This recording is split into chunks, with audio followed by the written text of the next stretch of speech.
It's Thankful Thursdays, and it's me, Rachel, and again, unfortunately, I'm on my own, but I do have a new co-host.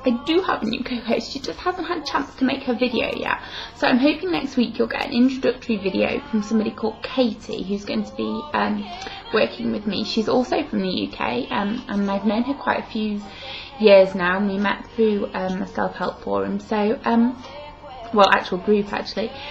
So yeah, you're going to get to meet her hopefully next week. Today, I decided I wanted to look at a topic that has come up in a few kind of emails and posts. Tracy actually put together a few topic ideas from sort of random messages that we'd had. So I'm not exactly sure who made a message about this, but it's kind of a general theme. And it's to do with milestones in recovery and using self-defined markers and sort of, seeing changes in the small ways and setting yourself kind of goals. I don't really like that word, but it's quite a nice one in terms of, what you want to achieve with your recovery, and it kind of helps keep you on track.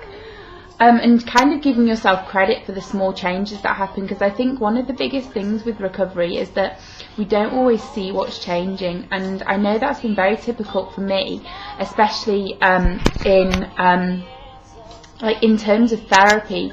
I think it can be very difficult to see necessary changes, and I think it's quite important to use other people in that way to help you see what you've achieved. So if you're having a bad day, sort of go and talk to somebody who you've confided in, whether that's your mum, your sister, your best friend. It can be anybody who's sort of been through this journey with you, and sort of say to them what changes have you seen, and let them reinforce some of what's gone on for you, really. And I know that's something I use, and if I'm having a difficult time, and I'll sort of go and speak to my mum, and she'll remind me of how different I am now compared to the girl who was quite poorly, and I kind of review things in therapy quite often, because I think otherwise I can get quite lost and feel kind of quite hopeless, and sort of think, well, do you know what, I've been doing this, I've been my current therapist for summer of 2005, and sometimes I have to sit there and say, tell me how I've changed, tell me who I was when I walked in through that door. And that can be anything from how I used to hold my head and how I used to dress compared to how I hold myself now when I walk in full of confidence and stuff. And just small things and small changes that people do pick up on, and I kind of recommend that you write them down. And that's something that I've certainly done, and write down all the changes that you've seen. Obviously that's not always going to be possible if you've only just entered into recovery, and I think that in those early days of recovery, that more than reflecting on how things have changed, it's sometimes a lot easier to look at what there is ahead for you, and I think that there's a few things that stick out in my head in terms of when I began my first recovery from anorexia, and you're talking 5 years ago now. But I set myself small goals, and I sometimes set myself I had trips planned. I remember I started my recovery in the January, and the very small steps are things like, getting myself up and trying to, it was focused on very minute things in terms of my food.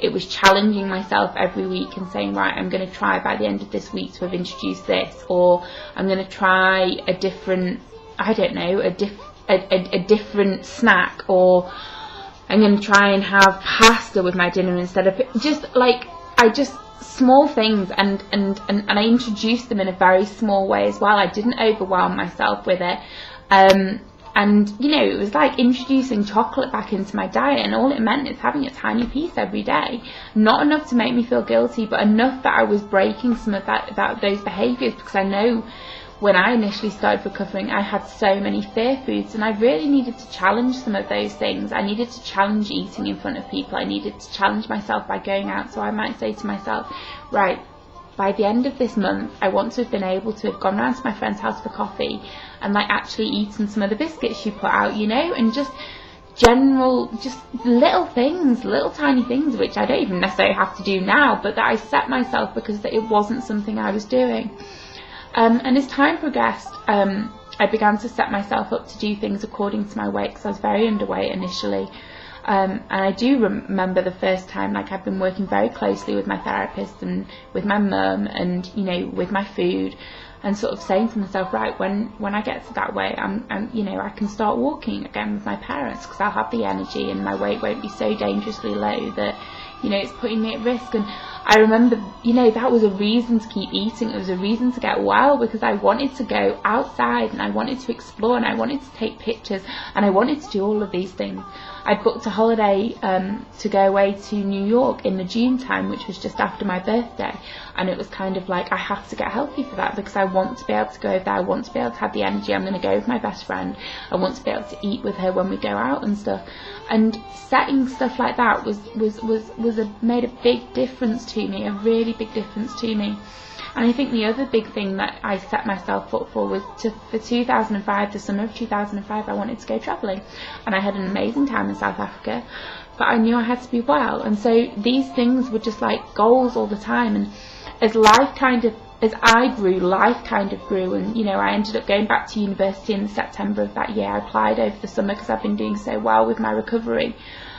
And I just began to live, and allowing yourself those experiences and allowing yourself that closeness with people. And, you know, as I grew, not just in a physical sense, I mean, it was physical as well, but in so many different ways, as I grew, my capacity to be able to cope with things grew. And, you know, I remember not being able to stay at other people's houses because it completely freaked me out. You know, and trying these experiences and just saying to myself, let go of, you know, all these tight controls that I had around me and all of these things I had to do, and just, you know, those changes. And now I am where I am, and I have hardly any of those hang-ups. And I look back, and whenever I'm having a difficult time now, I'm like, this isn't even in the same league as to what I was struggling with before. And, you know, it's just set yourself these things, but don't set them in the sense of, if I don't achieve this, I'm a failure. Sort of do it in a way that you care and you nurture for yourself, and you say, do you know what, by the end of this month, I'd like to have been able to have done that. If I don't, it's not the end of the world, but I want to put enough sort of pressure and incentive on myself so that I do actually do that. And I think that's really, really important. And, you know, yeah, do give yourself credit for the small things. You know, if you want to text your friend and just say, I've just been able to have this with this in front of this person, do it. I did it. I remember when I was first recovering, I would tell everybody everything that I'd be doing. If I'd had a piece of pizza, I was on the phone to all of my friends oh my god, I just ate pizza. And do it. Let yourself do it. And even if it's really small things, they're still big things. And yeah. So that's kind of my feelings on that type of thing. And I do think it's important to set yourself, I think it's a big important thing to set yourself sort of things you'd like to achieve when you're in recovery, because otherwise you will go off track a little bit. Remind yourself what you're doing this for, remember why you wanted to make these changes, and really carry hope that people like me have moved through these things and that life is so much better on the other side. It is so much better, and it's immense, and it's full of possibility, and it's full of life, and it's full of strength, and it's full of enthusiasm, and it's full of motivation, and it's full of joy. And okay, there's sadness there as well, but you know what, it's fucking amazing, and you all deserve to experience it. So, you know, get started and get remembering why you're doing this. Alright guys, I'll see you next week. Bye.